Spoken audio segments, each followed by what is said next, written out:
Wins are a QB stat, yes.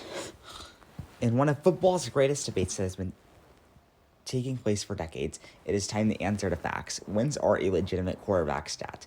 I think most fans believe wins are not a QB stat, and I've taken that position for my entire lifetime of watching football until this past season's MVP race gave me an opening. Time to explain. First off, quarterback is the most important position on the field. No position in football influences a game more. Not only are they the most important players on the field, they are the leaders. The offense is their offense. Second, take a top quarterback off their team. Then take the top running back, wide receiver, tight end, or even tackle off their team. And think about who would be better, the team with the top QB or the team without the top QB. Third,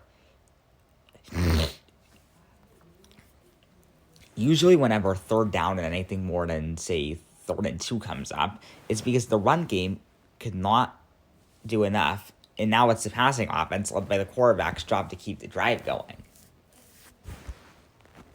Fourth, when the quarterback's offense scores, it makes it easier for the defense by putting less pressure. When they have nice, long, sustained drives, it keeps them off the field and they'll give them less points. Fifth, if you look at all the top teams, almost all of them will have the league's top quarterbacks, usually with 1 or 2 exceptions, but still in this year's exception would be Joe Burrow and the Bengals. And on the opposite side, I guess Sam Darnold and the Vikings. Now, most of the reasons against wins being a quarterback stat people will still probably have held on to by now. I will refute them here. Let's take a look at last season when the Bengals had the number 6 scoring offense but missed the playoffs. Joe Burrow became ground zero for the quote-unquote "are wins a QB stat" debate, given the Bengals lost 4 games when putting up 33 plus points. Obviously, that's more on the defense rather than the offense, and Burrow should not be blamed for the Bengals missing the playoffs and their poor record to start the season. But is Burrow and that offense blameless? Nope, and here's a look at every single one of their losses and their relation to Joe Burrow. Versus the Patriots, he had a chance down 6 points with 3 minutes left, but didn't even get a first down. The Patriots. Versus the Chiefs, he had a chance to close out the Chiefs when they were up in the 4th. They did not score. Versus Washington, okay, this is the defense's fault. Versus Baltimore, he threw an interception on a drive trying to close out the game at 3 with 3 minutes left. Then had another chance to win, needing just 10 yards and 1 first down, but could not get it done. Versus the Eagles, they lost by 20 and couldn't score in the 4th quarter. Well, let me check that game again.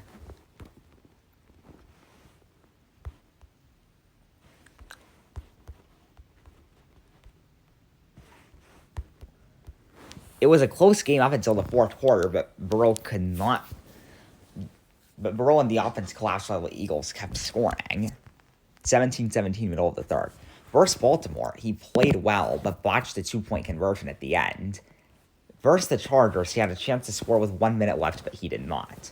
Versus the Steelers, he had 200 yards, 0 touchdowns, and 2 turnovers before he stat had it in garbage time.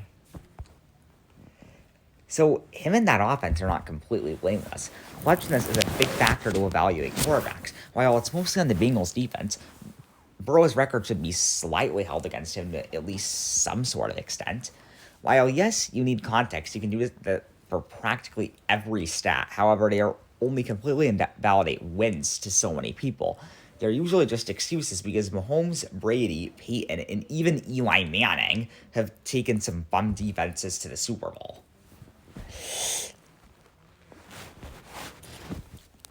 An argument I've seen for years is, quote-unquote, why does a backup like Jimmy G have such a good record, or quote-unquote, why has Trent Dilfer won a Super Bowl but Dan Marino hasn't? Those are a couple outliers, and those are the outliers. Like I said, every stat will have outliers. What people get tripped up on is some specific games. For example, in the classic 2021 AFC divisional round between the Bills and the Chiefs, when Josh Allen took the lead with 13 seconds, but the Bills somehow lost. Obviously, that's not on him. And a one-game sample says, yes, wins are not a good QB stat, and QB versus QB is ridiculous, especially given both quarterbacks cannot be on the same field at once.